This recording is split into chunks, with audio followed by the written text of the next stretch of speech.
آية حلت لنا مشكلة في المعاصي اللي ممكن تلاقيها قدامك وانت في طريق ربنا.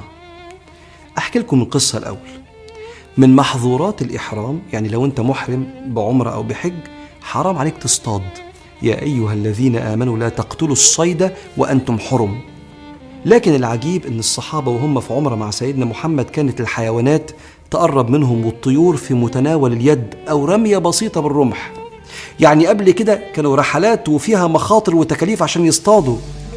لما يبقى حرام عليا ألاقيه جاي قدامي، يعني يا رب انت عايزني يعني أتفتن وأعصي؟ فينزل القرآن: يا أيها الذين آمنوا ليبلونكم الله بشيء من الصيد تناله أيديكم ورماحكم ليعلم الله من يخافه بالغيب. ليه يا رب واحنا عايزين نطيعك تحط في طريقنا الفتن؟ يعني عايزنا نعصي؟ مش المفروض تساعدنا وتثبتنا؟ ويجي العلماء يفسروا الآية ويتكلموا عن بديع حكمة الحكيم.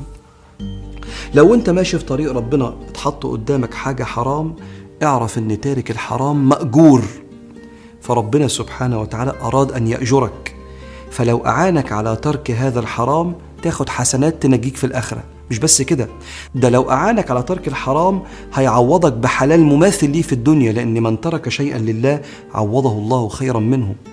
فكان هذا الحرام والإعانة على تركه ارتقاء أصلا من الله سبحانه وتعالى في الحسنات والعطاء في الدنيا. بس مش ده موضوع الآية. تعالوا نرجع للآية: يا أيها الذين آمنوا ليبلونكم الله بشيء من الصيد تناله أيديكم ورماحكم ليعلم الله من يخافه بالغيب.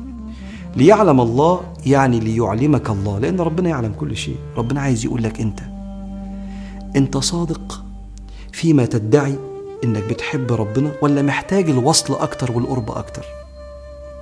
الاختبارات بوضع الحرام في طريقك وانت ماشي لربنا عاملة زي الاختبارات السنوية كده. لو انت مذاكر هترتقي للسنة اللي جاية، انت أهل للارتقاء.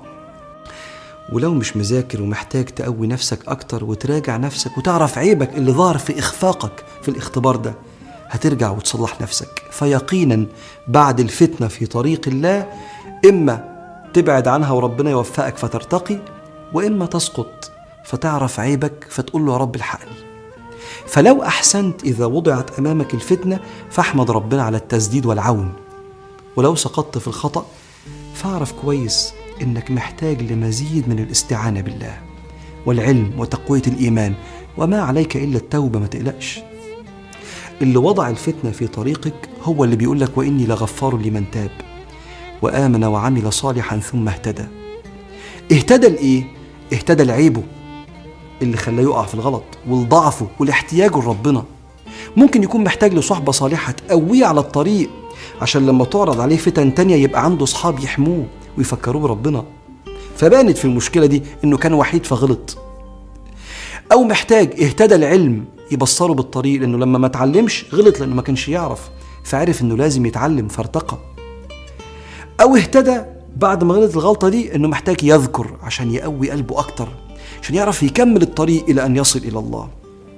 عشان كده ربك سبحانه وتعالى الجميل بيقول في أشهر آيات الفتنة: ألف لام ميم، أحسب الناس أن يتركوا أن يقولوا آمنا وهم لا يفتنون ولقد فتنا الذين من قبلهم فلا يعلمن الله الذين صدقوا ولا يعلمن الكاذبين. الذهب لما بيطلع من باطن الأرض بيطلع مليء بالشوائب والمعادن الأخرى اللي ممكن ما يكونش ليها قيمة، فيخش الفرن يتفتن. فتنت الذهب يعني صفيته من المعادن اللي ملهاش قيمة فصار ذهب غالي خالص. ده معنى ولقد فتنا الذين من قبلهم. هو مش استقصاد من ربنا ولا ربنا عايز يوقعك، ده ربنا في الغلطة اللي انت وقعت فيها بيبصرك انت محتاج ايه يقويك.